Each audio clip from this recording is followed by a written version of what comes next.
咁啊，又嚟到呢個同股新政府嘅時間啦。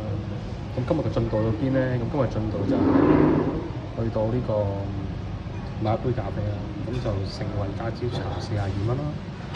我今日飲咗呢個茶，飲咗個下午茶，因為嗰度覺得幾適合做啲宴會嘅嘢，所以順便睇埋個場啦。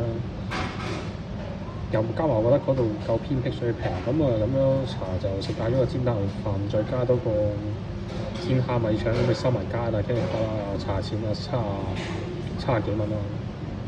咁今日早餐食咗40零蚊，即係今日都使150蚊嚇。